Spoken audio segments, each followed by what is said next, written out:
everything that they've done has been about profit and just incredible profit. And at this point, the acid strip it of Russia, it just continues. They continue to just take anything that's not nailed down, and they will continue to do so. But to do that, one thing that is actually useful for them at present is something like this war. It turns out to actually work in their interest, not against their interest, for a variety of reasons. But when you understand that, you think, well, would they ever do something that we think is irrational or crazy, like attack a NATO country? Yeah, why not? I mean, if your objective isn't really what happens to your country or your state. It's been quite a week of bringing the absolute best voices and guests to the channel. We've had Jade McGlynn, we've had a bunch of other people on. We've got Jason Smart today, who'll come to in a minute. We've got Ben Hodges tomorrow, Malcolm Nance. It's a week of stars. Jason, welcome back to the channel. I'll let you do a quick intro to yourself and what you do. Before we do that, I want to draw people's attention to one. This lovely book that comes out on the 9th of May, irony intended, on Russia's Victory Day.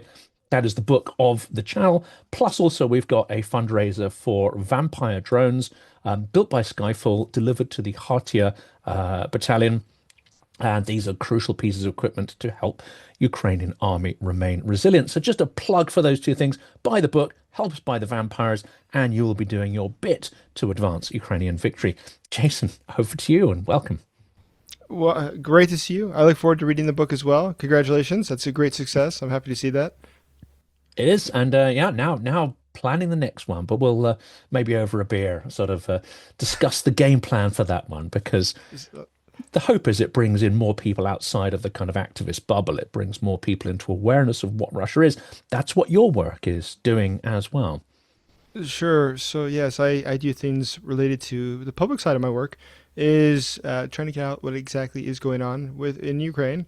As you know, I lived in Kiev almost full time since 2015, but I've been traveling there since 2005 or so when I was about 19 years old.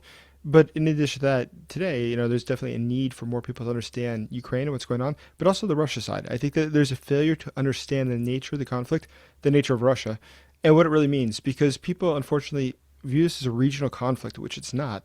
It's most certainly not. It's quite a bit different. What it is, in fact, is that this is, if you know Russian history, if you know how Russia operates, if you know how the Putin regime operates, it makes a lot more sense. And then you realize why it's in our strategic interest in the West to be supporting Ukraine, not just out of charity, but quite the opposite. It's because it is in our own self-interest, and the best way that we can achieve that is by helping Ukraine right now to defeat the Putin regime. But I'm not sure that is still landing. I mean, well, let's turn to the story, because I think this is quite a useful lens to analyze it. Up until now, it strikes me that Western countries have not wanted to destabilize Putin's regime. They have been willing to support Ukraine insofar as it can survive and push back incrementally, but they've certainly not supplied it for a victory. And I think part of that is, yes, you've got the nuclear manipulation and coercion, but part of that is a deep-seated fear of Russia striking back, or a deep-seated fear of Russia collapsing and what that might entail. But that also suggests a view that Russia is somehow, yes, it does bad things occasionally, but overall it's benign. And this is just an aberration. And we just need to wait for the cycle to turn. And then cozy, cuddly Russia will return. How many things are wrong with this point of view? It was just like a teddy bear, right? No, there is a cozy cuddly Russia. I'll remember that. There's a lot I think wrong with that assessment, because first and foremost, I think Russian history shows a few different characteristics. One of which is that you got this chauvinist sort of attitude where it likes to take over its neighbors and territory. But more than that, we have to understand the actual nature of the Putin regime and understand why they do what they do. If we don't understand that, the fundamental, then it's going to be impossible to understand anything else. And that's sort of the basic thing that we must all agree to is the premise. So in this case, the Putin regime is a criminal organization. And I mean that in a very literal sense, not even, I don't mean this, just speaking broadly. They are engaged in lawlessness to a level that's hard to imagine. And I'll cite an example. Even within their own country, when the war began, there was 55 billionaires in Russia. Today, there's 188, according to Forbes. The amount of wealth they've acquired in that period of time has increased 96% in the past few years during the course of this war. The billionaires that are closest to Vladimir Putin have increased their wealth 7.1 times more than the other billionaires inside of Russia.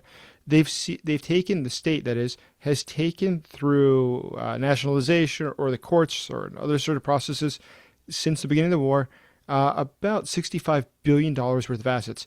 Of that, 90% of it has ended up in the hands of Vladimir Putin's closest allies. Everything that they've done has been about profit and just incredible profit. And at this point, the acid strip of Russia, it just continues. They continue to just take anything that's not nailed down, and they will continue to do so. But to do that, one thing that is actually useful for them at present is something like this war. It turns out to actually work in their interest, not against their interest, for a variety of reasons. But when you understand that, you think, well, would they ever do something that we think is irrational or crazy, like attack a NATO country? Yeah, why not? I mean, if your objective isn't really what happens to your country or your state, why wouldn't you? I mean, it's not it's you don't care. It's why would they possibly send all their tanks in the Ukraine if they know they're going to get destroyed? Now they've left themselves without any tanks. You know they're never going to be able to rebuild that huge arsenal that they had. Why would they do that? They don't really care what comes of it. The objective isn't actually about what we think it is. And if we don't understand clearly what their objective is, why they have this sort of view of the world that is so radically departed from our own view, it's going to be very difficult to come up with an assessment on how best to help Ukraine. The first step is to recognize we have a problem and what that problem is. In this case, we can recognize that problem by digging a little bit deeper into Russia's history and as well as what Russia says day in, day out. I mean, every day the Kremlin makes statements. You just have to read them. And let's turn to the Z Patriots because I've been parsing in a lot of detail. I'm helped by Michael Narki on his channel. He has a whole team who goes through the Telegram channels. I don't actually have time to go through that primary source. You know, life's too short and that stuff's too toxic to sift through. But it seems that when you sift through all the what they call the Z Nityo, this kind of Z Patriot whining, there's a repeated narrative, which I think is quite strategic, but often missed. And that is that Putin no longer aligns with the interests of the elite. Now, that's interesting because you have to ask, well, who is the elite and what are their interests? What you're suggesting here is that the war's been profitable up to now, but why we're suddenly seeing all these voices come out. Yeah, I mean, the internet's gone down and blah, blah, blah, and people are, whinging about their lost privilege. But actually, when you look at the sort of Z Patriot community, I think it's something slightly different because often they will be paid by and supported by, and they will have protection from certain quarters within the ecosystem, from the oligarch ecosystem. That phrase, Putin no longer aligns, suggests that the profitability of the war, the profitability of the regime has taken a dip, and they do not see it recovering under Putin. This is perhaps the most dangerous insight, it seems to me. But what's your take? Well, so, you have one of the best takes on Russia, I gotta say, is I really always enjoy hearing what you think about things. But in this case specifically, so there's a couple different aspects of this. So let's break down the oligarchy by two different groups. Those that are Putin made and those that were made before Putin and have been along for the ride. So those that are Putin made are the ones who have made the insane amounts of money, right? So they continue to gain from everything that's going on. You might recall back in 2022, they passed a law that's essentially undid a lot of the privatizations from the 90s. The government could, for a variety of reasons, take back properties like they did for Domodedovo Airport, I think it was in Moscow, earlier last year. It was last year. So they can go back and take back properties, and that's what they're using now to go steal assets from these people. But that's something that's to the benefit of who? Of Putin. But they're taking away from whom? Well, from these other oligarchs that are not part of Putin world.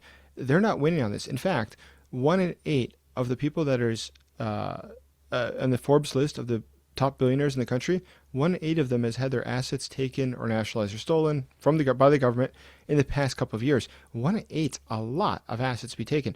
Just imagine that. 12.5% of all the billionaires in the country is having their assets taken away by the government. That's a lot. What's going on? Well, it's because they really do need money for the war, yes, but more important than that, because if you look at the amount of money they've taken, it's more than the entire budget for the military. So the priority was never about the military because they're actually putting money into their own pockets, not to the military. But this is the justification they need, which is the war, which also allows them to, have more censorship of the press and turn off the internet and things like this. So I think it's actually a business system that's been created to enrich themselves further. Now, going ahead, what does that mean, though? Are they aligned or not aligned? I think you're absolutely right, though, about that. The fact that that's coming up, not by chance, I think it goes in line with what we've seen about Vladimir Putin in the past few weeks. We saw, the video that came out of him coughing Usually that sort of thing would always be blocked from the public. Nobody would see that. The fact that we saw the Единая Россия, his political party, there was a hack of a bunch of their information showing how they were preparing for the elections and also that they had blackmail on all their candidates. Was that really a hack or did somebody just conveniently put that out? You look at all these things, go through, there's a list, and you go, or for instance, this intelligence document that came out 2 days ago showing Oh, I where was going to Vladimir ask you Putin was about in that the one. meeting. That's an Who said interesting what? one, yeah. Where would that come from? Listen, there's only 5 people in the meeting. Where do they have this information from? And if it's coming from a European country, it means they probably were not wiretapping it. It means there was a person in the room. And if there's a person in the room, it was one of those people. So we can narrow it down pretty quickly. I think there's a lot going on right now. If we look just a little bit deeper, we see some other signs, some other things that correlate very well with this information that you raised. The fact that people in Telegram now are saying that he's not aligned with the public. Now, I think that there's several different groups that would agree with that.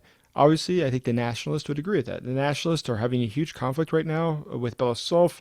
Well, actually, Belousov is on their side. It's Kirienko who's the problem, who's, wants to have sort of the same sort of Russia they've had for 30 years, whereas the other side says we have all these veterans, we have to bring them into things, that's the new elite, as Putin calls them. We have to involve them more, and that conflict is getting bigger and bigger. Now, Kirienko looks like he's winning. That's actually not such a great thing, though, for Putin necessarily, because first and foremost, these people are upset. They're not happy the way the country's going. A lot of the heroes in the eyes of the nationalists, such as Strokov, Girkin, he's in jail. He's been locked up. There's a lot of different ones who have been locked up over this past year and a half, and they're dissatisfied. But now people, all of a sudden, and I think it's actually the biggest sign that something's happening, out of all, Girkin, actually start with him. Girkin, as you know, I'm not for your sake, I'm repeating this, but Girkin, of course, has played a key role in the invasion of Ukraine initially a decade ago. Now, he's locked up in jail now for various things he said to upset the government. What's interesting about that, though, is that today people are saying things that are far more radical than what he said, and they're not going to jail. So how is that possible? What's the story to that? Well, my question would be, who made the decision to not enforce the law? And that will really show you who's behind a lot of this. And the enforcement question goes back to who? Well, it goes back to Slovakia, but which one? Well, that's where it gets really interesting. It would look, to my eyes at least, we're going to get much, much more local. The firing yesterday of the head of the Air Force, Asfolov, was an important decision. I don't know if you probably saw the news. They fired the head of the Air Force. There's virtually no announcement about it whatsoever. They replaced him with Chaiko. What's interesting about him, Chaiko is a guy who spent his whole life as a tank commander. Why would you have a tank commander head up your Air Force? Well, because he's known to be very loyal. They trust him. But the guy who was fired, he was thought to be too close with the guy who preceded him. And who's the guy who preceded him? Oh, what do you know? Wagner Group connected sort of guy. Very good friends with Prigozhin. And if you start to look at the connections these people have, why they're being fired, why they just got the head of the Samrat Kazmash missile factory in northwest Russia. He was arrested now 2 weeks ago. They've had the intelligence service there at the factory the whole time. Why is he in jail? Allegedly for taking a bribe. The reality, there's some questions about loyalty. The arrest of more scientists, questions of loyalty. There's definitely something going on. It's obvious. I mean, the FSB last year got the law passed that says they can have their own private prisons. They've had, 5 or 7 prisons transferred to them in the past few months. There's definitely something going on. We all see it's going on. Now, how it transpires from here, there's a lot of questions. If it was easy to guess, somebody would have already done it. But the fact is, if you look at the different factors, I think a lot of people don't appreciate, though, another aspect of Vladimir Putin's regime, and it touches on what you said, is that he's not aligned. Yep, that's probably true. At the same time, what does he have in his favor? So we've got in the Russian military, let's say about rough number, 650,000 troops in Ukraine or in the theater around Ukraine, in the immediate supporting territory. That's a lot of soldiers. But even more impressive is that they don't have enough soldiers to advance. But you know where Russia has a ton of soldiers sitting around? The National Guard, the Rosgvardia. They have 450,000 soldiers sitting around. 450,000. Vladimir Putin doesn't send them over to Ukraine to go take territory. You know where else they have a bunch of soldiers sitting around? Look what we see over here in the FSO, Federal Security FSO, Federal Security Service, the one that's in charge of the Secret Service, the equivalent of the Secret Service. I'll just say that. People know what that is. That's the close detailed protection for Putin and others. And recently some army guys have requested, their protection as well. Thank you. Yes, exactly. But they got 50,000 people there. So if you take the 50,000 there. You then take the additional 450,000 people over here in the National Guard. It's 500,000 people that are there just to protect Putin. 500,000. That's an insane number. That's what their real job is. And everyone knows that's what their actual job is. So if you consider that, that's quite a little army he's built for himself over there. And he's not wasting them. Oh, and he's got the Chechens, of course, and then he's got the Chechens. But he's not wasting them in Ukraine. He's keeping them to protect himself. And at this point, it seems that he's definitely doing that. Probably it was not totally unwise for him to do that because there is a lot of very unhappy and there's a lot of dissatisfied people around. I'm very curious where it's going to go. But at this point, all the indications that I see are indications that things are getting very tight in Russia right now. But what do you see? Yeah, I think that sort of it's not fragility as such, but it is a kind of brittleness.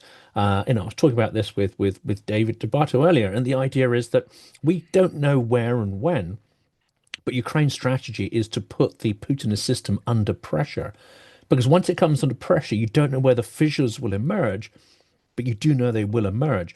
And I think the FSO, going back to the intelligence report you mentioned, it is, we were originally talking about the FSB being the ones that are building the digital gulag and the system of being able to lock everything down. Yeah, right. Well, the allegation now is it's actually the FSO that is building that digital gulag. And they are protecting the fundamental cause of the regime. I think Yuri Felshtinsky would have something to say about this, because this harks back to the idea that Russia is a country owned by a mafia and not the other way around. And that mafia long ago fused with the upper echelons of the so-called FSB. But I think we can now sort of delineate that actually a core part of that was probably the FSO. And they're protecting, the core pillars of the state, and the state being, Putin embodies that particular Siloviki part of the state. They're retrenching, and they are certainly not minded to give up that power. No matter how fragile we think Putin is, he is not going to suddenly back down. He's going to escalate into this. He's going to, they've burnt the fat in the system. They're now burning bone and muscle tissue. Will that stop them? No, absolutely won't. They'll keep going until the whole thing is consumed. Bouncing that back to you, this report, and David Satter, I think, is someone I'd love to, speak to about this, because our intelligence agencies, it seems to me, have not been as bullish up to now. And this report very specifically tries to shed a light on the Putinist system, but it also tries to stir the pot. I mean, it really does. It's trying to create paranoia and divisions and suspicions of coup. It is an effort to destabilize, no matter what the veracity of the report might be. Does this strike you as an intelligence product? Does this strike you that actually whatever intelligence agency briefed it to multiple outlets has flipped into a mode, I would say, of combat operations rather than just sort of defensive and reactive intelligence? It would definitely seem that way. I mean, I agree with you. That's the assessment I would take as well. I think there's an interesting thing that's probably less noted by people in that report, though, which I thought was fascinating, was there was allegedly this meeting after that general got killed in Moscow back in December 22nd, 2025. And it was on the 25th of December they had a meeting with Putin and the Siloviki. And Gerasimov, the head of the military, had requested the meeting to discuss security. Now, in the end, according to this document, and this meeting, I have serious questions if it existed, but either way, it's apparently in this intelligence document.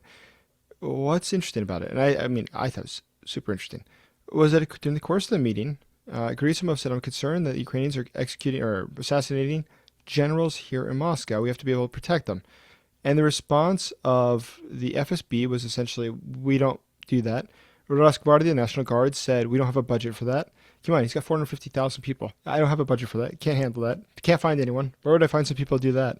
And then you had the FSO, the Federal, one I can't remember the name of in English, Secret Service.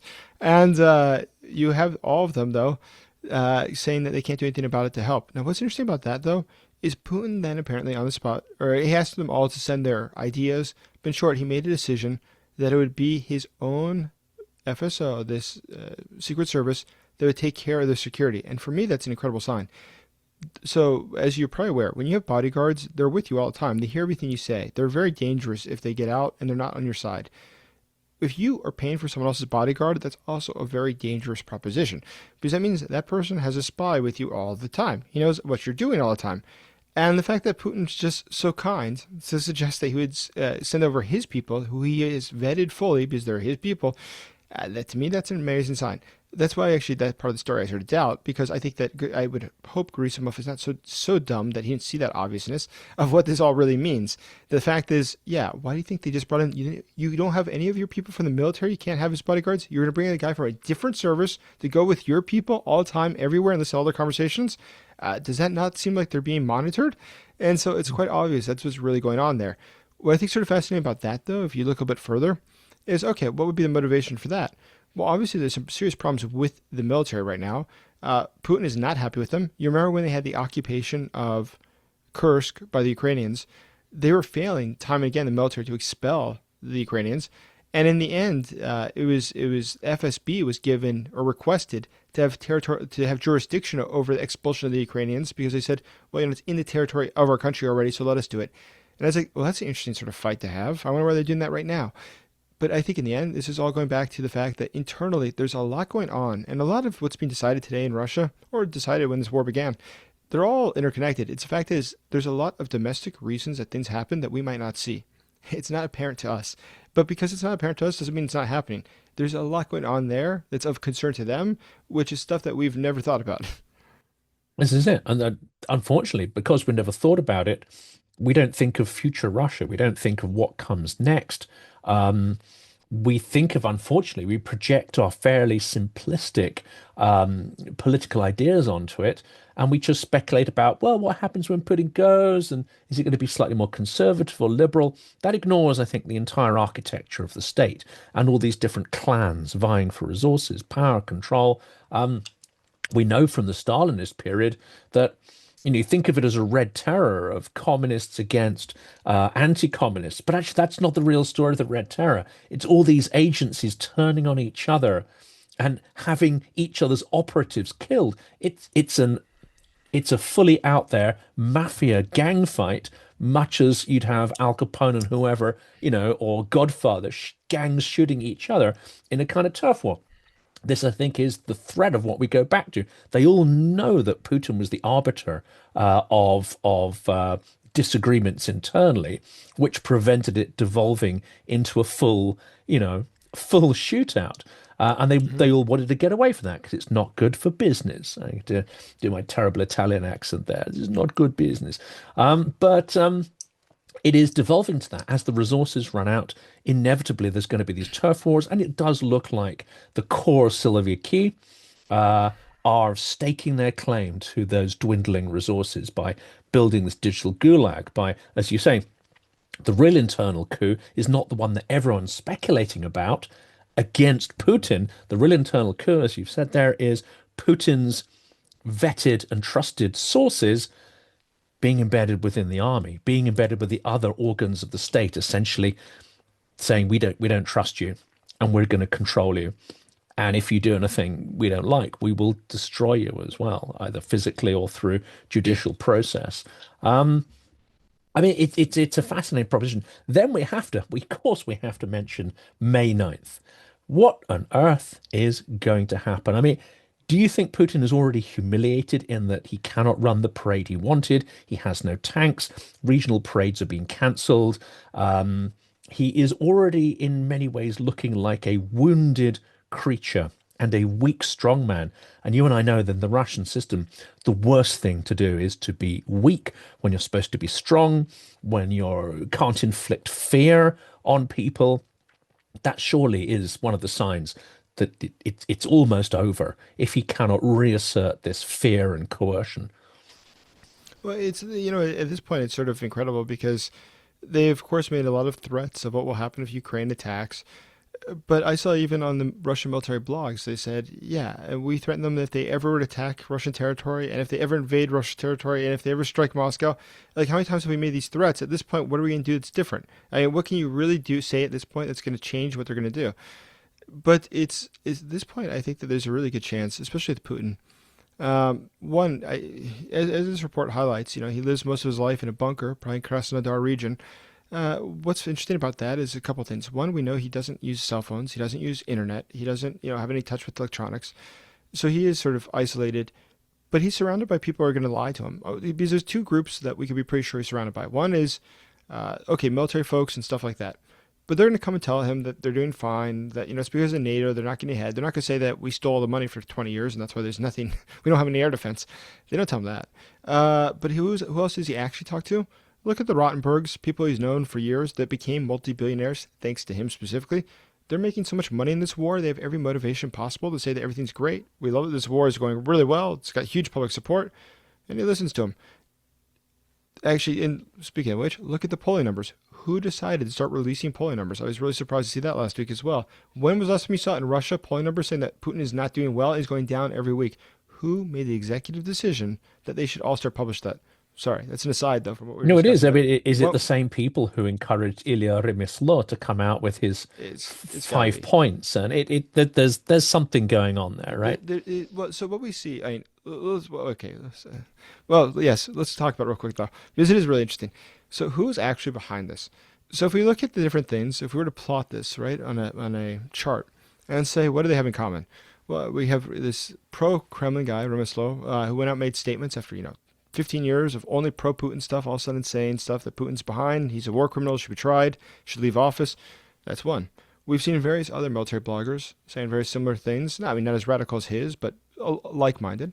Okay, so some guy gave a signal to some people over here that they're free to say more than they could before. That's one. Two, we saw this whole fight that Vladimir Solovyov had with what's her name, Bonnie, right? The girl who's the influencer. Victoria And was Bonya. Who would have thought that yes, that's the main opposition to Putin's regime comes from a, who would have you imagined? know, vacant Who would have? influencer? Well, in her case though, what was fascinating about that whole thing was there's a lot of people I know who also study this and are in Kiev following this professionally, and they said, "No, we're worried that in fact it was just a setup." And I said, I can get why you'd worry about it, but at the same time, the fact that she started attacking Solovyov and she said, "We know look where your house is. You have a house in Lake Como. How'd you pay for that? Where'd the money come from? Why did you even pay your taxes?" It's like that's not a tax you make if you're like just expecting this to like blow over. She was really going for it. And I was like, and the fact that blew up and they didn't try to turn off everywhere in the country, No. they didn't try to cut it. I was like, that's interesting. At the same time, we see the fact that this intelligence report comes out. At the same time, we see that this video of Putin comes out showing that he's sick a few weeks ago. We saw the hacking of the Party of Russia stuff showing that they're all corrupt. We saw information leaking out showing that people around Kirienko, who's the guy, he's, the chief of staff for Putin, the fact that it came out showing that he didn't want to have real veterans on the list. Okay, who's leaking all this? Because it's definitely somebody on the Yeah. inside. It's somebody who's got true insider knowledge, but also knows really the soft spots. I mean, really particular things that you wouldn't just think of about Yeah, yourself. they're punching. It's But like the karate guy who knows exactly where the body's exactly, pain no, points it's too are, right? precise, too precise. But there are also things that I don't think the military would do. I mean, it's not them. It's much more likely, I think, along the world of those who are doing things like the personal security stuff. Why? Well, for one, it's hard to know what the motivations of people are, but everybody has their own motivations. In this case, though, there is, I think, a reasonable chance to believe that if you have this level of access, who else would be with all these people at all the right times? And outside of somebody who's working with state security, be it the FSB, it could be the FSB, or coming from his security guards, the bodyguards, FSO, I can't imagine many other places it would have come from. Does not exclude that there's an oligarchical group that simply wants to get rid of him. They're putting some money behind this, and that could actually answer all these questions very quickly as well. We're dealing with people that have net wealths that Mm. is simply incredible. I mean, the net wealth of the Russia's oligarchs, 155 of them combined, it's worth, I want to say it's worth 30% more than the national budget of Russia. So these people have a lot of money. They can afford to play games like this all day long. Although I would I say can't on see that them. one, I'd say that these people would almost certainly not risk those positions if they didn't think they had some portion or some faction within the Siloviki behind them. And I think this Well, is where, again, many Western analysts ignore, they talk about the oligarchs as if they are some independent force, some political force. No, Remisla and the others will only say these things, same with Bonya, if they have a Krisha. yeah, And of in the course. current system, that Krisha has to come from within the Siloviki class, I would have thought. I don't know what you Well, think. no, it does. But the Soviet class can be aligned in a lot of different places, and I'd argue it's got to be someone dealing with FSB sort of area terrain. Why? Because one, I can make a deal with these various people, these various military bloggers and stuff. Go ahead and say this, but I can't guarantee you won't go to jail if I'm an oligarch. I can only do that if I'm in collusion with the people who make these decisions. So it means that you're definitely going to be in touch with them. That's one. But two, there's another side of this which I think is sort of interesting is for this all to come out, you have to be somebody who is not probably in direct personal risk. You'd have to be outside the country. Well, about 22% of Russia's billionaires fled the country after the war began, and there's been a steady flow of them out of the country. It continues going. So when you look at that, to me, it seems it's quite probable that some of them who are abroad, who are realizing that Vladimir Putin is problematic, he's refusing to change, he is disconnected from reality. I'm pretty sure that's true, but he's somebody who is now, and it's actually the classic problem for all dictatorships, universally. It's not unique to Russia. There's a few different things you look for when they're about to collapse, or if there's signs that they're about to collapse. One is, of course, elite cohesion, that the elites stay unified to support him to stay in power. We're already seeing that crack in a very real way. Not just because he had a bunch of the billionaires leave. We just had a deputy minister defect to the United States last week. That's the first time a Russian minister or deputy minister has defected to the U.S., as far as I can recall, since the Soviet Union. I mean, that's really pretty unusual. And what's even more unusual about that guy? He was up on corruption charges, but there's also a ton of people up on corruption charges because they just make up charges. So we can't necessarily assume that there was really, I mean, he probably was corrupt. I won't exclude that. But we can't just assume it's because of that. He just wanted to avoid prosecution. Listen, the U.S. chose not to sanction him this entire time. No one sanctioned him. That means somebody for a long time knew this guy was communicating. For a long time, they were communicating with this guy. That's why nobody ever sanctioned him. So we can assume that pretty safely. But aside from him being one of the insider sources, you see that there is definitely a lot going on that's indicative of the fact that underneath this, what appears to be strong Kremlin, underneath that, there's a lot of fighting going on. There's a lot of differences. There's a lot of people not aligning. But right now, it seems that they are realigning. And I don't know who's going to stay on the Putin ship. I don't know if they really need a Putin ship because ultimately the degree that his inner circle, the people close to Putin, have become so obnoxious in stealing everything. Cite another example. The internet being turned off. As you've seen, that's gotten a lot of negative attention. Everyone's really upset by that. But you know who owns the company that turns on and off the internet in Russia? It's two people. One is, give me a second. It's Patrushev's son, but not the one who's famous, the other son, the younger son. It's Patrushev's son, and the other guy is the deputy director of the FSB's son. They own this business together, and it's how to turn off the internet.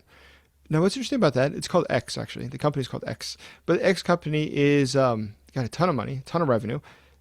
And to me, I was thinking about it when I read that. I said, I wonder why that is. Now, that means one of two things. They either don't care at all this is damaging to their country, or they realize, hey, listen, we can turn off the internet. Why don't we sell it to the government because they'll definitely pay for it, and we can make tons of money. You know, hell, it might destroy the economy, might break down the regime, or they're just so disconnected from the reality of how people live, they don't think that anyone's going to do anything. You just keep turning off the internet for weeks at a time. They get paid tons of money for that. They don't realize that's actually destabilizing the regime that they live in. But you look at the recent statements by Matvienko. She's, of course, the head of Senate she's a close friend of Putin's going back to St. Petersburg. The recent statements she's made are so disconnected from reality. I remember one where she's saying every Russian family should, have a house near a lake outside the city, and they should buy a house there, and they should have 5 children at least. And she went on and on. I was like, do you understand how poor your country is? Do you understand that the average Russian spends 39% of their income on food? By comparison, the average American spends like 10%. Average Europeans like 12, 13%. They spend 39% on food. They could barely get by. And you're telling them they should have 5 kids and build a house next to the lakes? Like, it's not where they live. That's not the reality. That's not the So, reality of it. And I mean, some totally. people do have nice houses. I mean, I should inject a lovely little story here, which just for me is the epitome of the 90s. And that's, you'd get a little plot like 10 meters by 10 meters or whatever it is. And that's your little plot in the countryside. Then you can build your little cottage or whatever on there. And mostly people will build on half of it or a third of it, and they'll have, I think it's 25 by 25 meter plot. And then the rest will be a little bit of garden, a bit of this, that, and the other. I remember passing one where the guy had literally spent all his money and he'd built the house literally round the entire plot. His house was going to be enormous.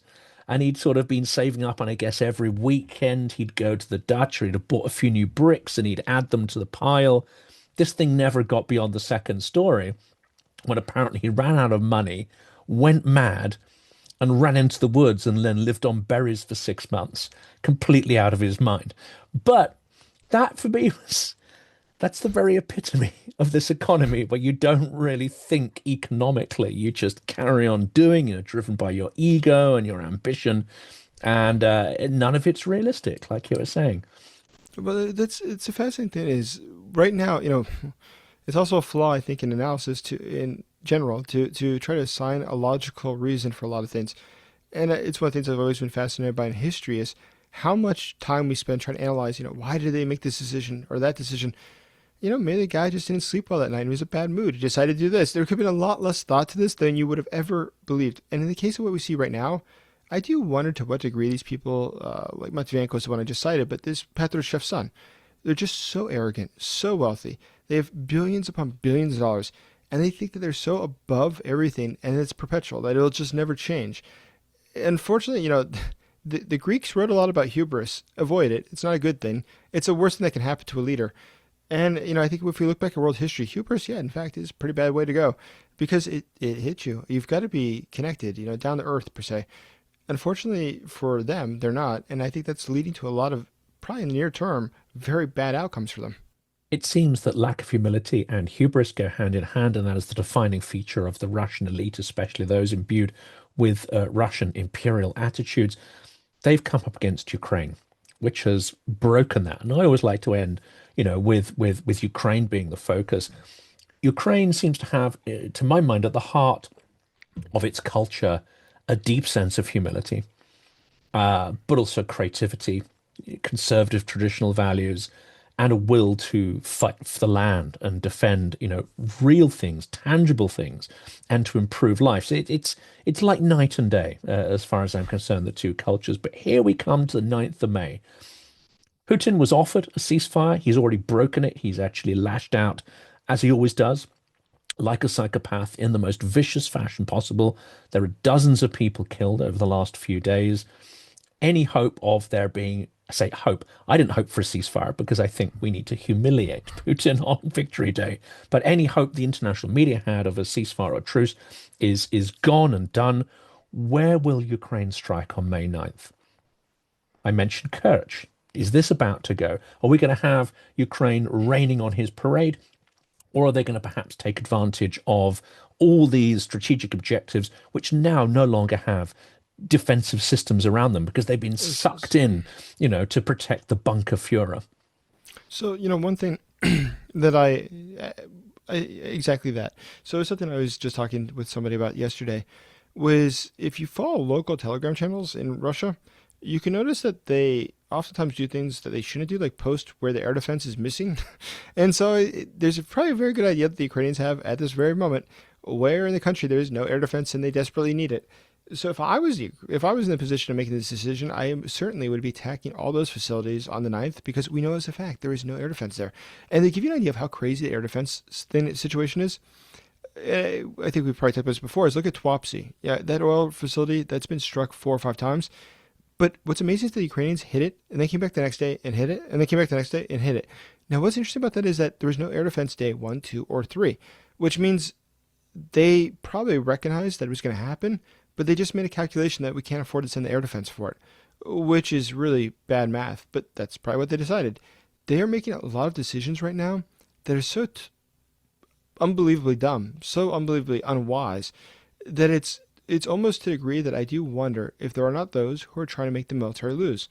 And you know who would gain from that once again? The intelligence service as well as the FSO, who are already trying to discredit the military. One thing I think that if we try to look at this in the calculus of somebody who's a revolutionary, that is that you're trying to create a new system, or let's say a Putin-less system where you would be in charge of it, or your friends would be in charge of it, one thing that would work in your benefit is to make sure that you have a monopoly on violence. The monopoly on violence means that only you can create violence to enforce things. It's coercive power.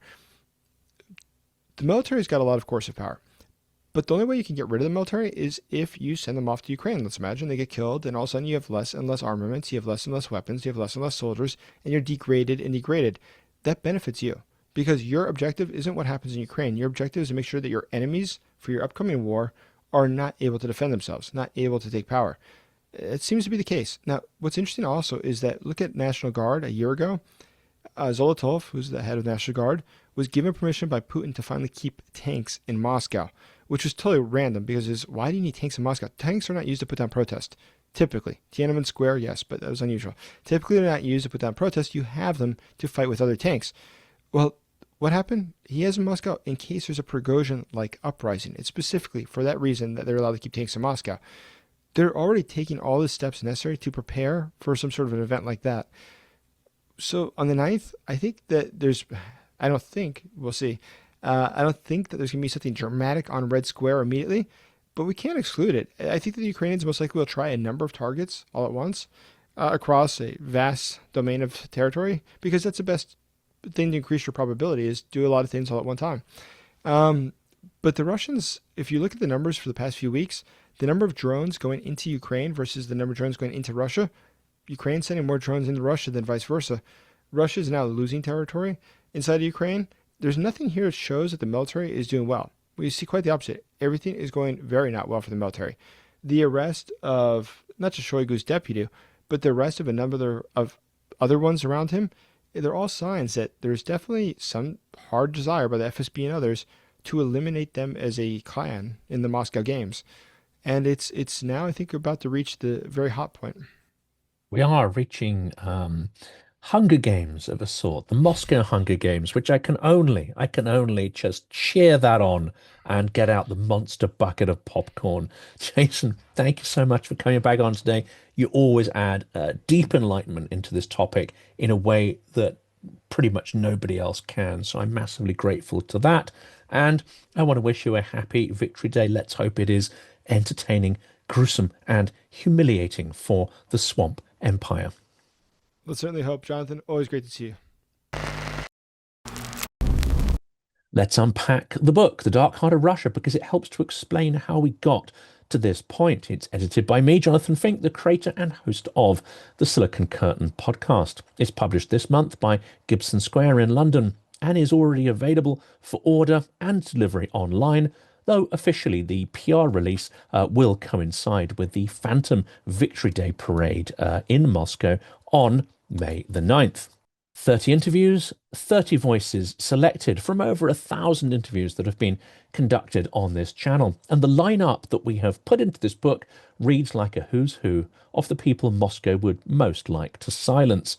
Bill Browder, Garry Kasparov, Fiona Hill, General David Petraeus, Peter Pomerantsev, Luke Harding, Mark Galeotti, Keir Giles, Anders Puck-Nielsen, Alexander Etkind, Yuri Ferzhtinsky, General Ben Hodges, and many, many more. And with a strong set of Ukrainian voices included, it could be no other way. Volodymyr Ermolenko, Alena Khaloshka, Sasha Dozhik, Olga Takaryuk, and Alexander Romantsova, among several others. And the timing is not accidental. We are releasing this book precisely as the Kremlin's central myth, the myth of Russian victory, Russian strength, Russian inevitability, is being shredded in real time. Ukraine matters, and I think this book matters, and our support for Ukraine is the only way of stopping Russian imperialism from its eternal outward expansion and the destruction that it brings in its wake.